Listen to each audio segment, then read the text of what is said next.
મેં સાયન્સ એટલા માટે લીધેલી કે મેં વિચારતી હતી કે મારા નામના આગળ ડૉક્ટર લાગશે ડૉક્ટર, પણ એ મારે બસનું નહીં હતું. ડૉક્ટર તો છેલ્લે નહીં લાગ્યું પણ બ્લોગર તો લાગી ગયું. એ વાતની ખુશી માનું છું. So hello, good morning guys. आइए देखते हैं। તો બહુ બધાએ મને કમેન્ટ કરી હતી કે વોઇસ ઓવર કરવા કરતાં એમ જ બોલે તો સારું, પણ મેં ગમે ત્યાં માઇક લઈને ફરતી નહીં ને, એટલે મારે વોઇસ ઓવર કરવું પડે તો પ્રોપરલી અવાજ આવે ને તો બધા વિડીયો બી જોઈ, એટલે મેં વોઇસ ઓવર કરું છું. બાકી આ માઇક જ્યારે મેં લઈને ફરતી હોઉં ત્યારે તો મેં એમ જ બોલતી હોઉં. બોડી વાઇઝનું શૂટ કરતી હતી તેમાં જ મારો ટાઈમ ગયો છે. સાચું ટાઈમ તો જાય જ નહીં યાર. ને આજે મેં કંઈ જ વધારે શૂટ નથી કર્યું, સાચું જ. તો એમ જ બકવાસ કરીએ આપણે. હું કેમેરો લઈને આમ તેમ ફરીશ અને તમને બધાને બધી બકવાસ વાતો કહેતી રહીશ, પણ શું વાત કરીએ યાર આપણે. તો મારું નામ તો બધાને ખબર જ, મારું નામ તો ખબર જવાની કે નહીં, ભૂમિ. પણ મારું રિયલ નેમ છે ભૂમિકા, પણ મને વધારે ભૂમિ ગમે.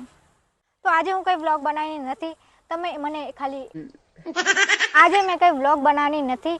તમને ખાલી સવાલ કરીશ મેં કે મારા વ્લોગ્સ તમને ગમે છે તો બી કમેન્ટ કરજો, ના ગમતી હોય તો બી કમેન્ટ કરજો, અને કંઈ સુધારવાનું હોય તો બી કમેન્ટ કરજો.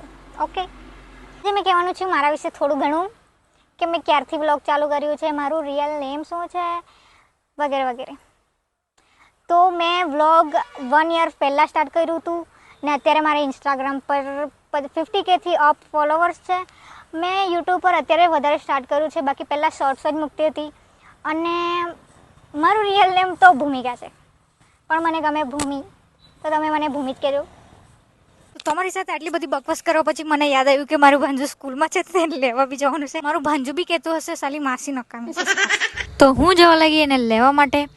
ને એ જે સ્કૂલમાં ભણે છે ત્યાં મેં બી ભણી છું. પછી એને લઈને હું જવા લાગી ફટાફટ ઘરે, કેમ કે હજુ આપણી બકવાસ બાકી છે તે. તો અત્યારે મેં ફ્રી થઈ છું દુકાનેથી આવીને, તો આપણે કન્ટિન્યુ કરીએ. મેં શું કહેતી હતી તમને લોકોને, હા, મેં ક્યાં ક્યાં જોબ કરેલી તે ને. હાલમાં તો મેં અત્યારે કોઈ જોબ નથી કરતી, પણ પહેલાં મેં બહુ બધી જોબ કરી છે. પહેલાં મેં માર્કેટિંગમાં ફાફા માર્યા છે, હા. પછી ન્યૂઝ ચેનલવાળુંમાં હતી, હા. પછી વોટર પાર્કમાં હતી, પછી ગેસ એજન્સીમાં હતી, પછી હા મેં નર્સ હતી, નર્સ સુરતમાં, તમને ખબર છે, પણ મને ફાવેલું નહીં એટલે મેં ભાગી આવેલી.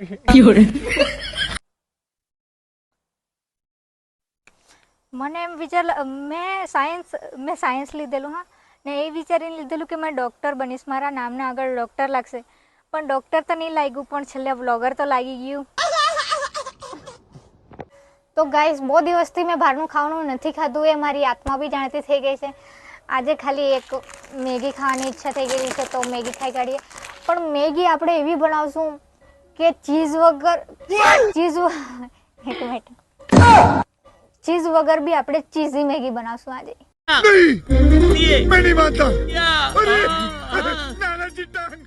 કેવી રીતે, વિડીયોમાં જો આગળ. તો તમારે શું લેવાનું છે, એક આ પડી ગયું, ઇઝીલી મળી જાય છે. તો પાણી ગરમ થાય ને તો પહેલાં આ નાખી દેવાનું છે, પછી મેગી નાખી દેવાની છે ને એનો મસાલો નાખી દેવાનો છે. પછી જો તમારી એવી ચીઝી મેગી તૈયાર થશે ને, તમે મને યાદ કરશો, એમ કરીને શાબાશી આપવા આવશો તમે મને. ચીઝી મેગી એવી બનશે, હું તમને દેખાડીશ. આઈસ તમે જોઈ શકો છો, મેં પેલું પડીકું બી નાખી દીધું છે, મેગી નાખી દીધી છે અને મસાલો બી નાખી દીધો છે. પછી આપણે જોઈએ એનું. તો આપણી એકદમ ચીઝી મેગી બનીને તૈયાર થઈ ગઈ છે, વગર ચીઝે, એક 5 રૂપિયાના પડીકામાં. મને તો આ ક્લિપ ઉતારતા પાણી આવતું હતું મોઢામાં.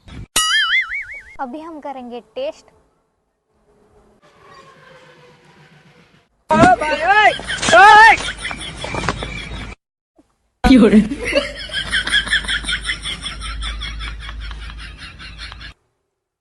ખુદના પગે પડે, એટલું મસ્ત બનાવ્યું છે. તો આજના માટે આટલું જ, પણ કહેતા જજો હા મારા વ્લોગમાં તમને કેવી મજા આવે છે.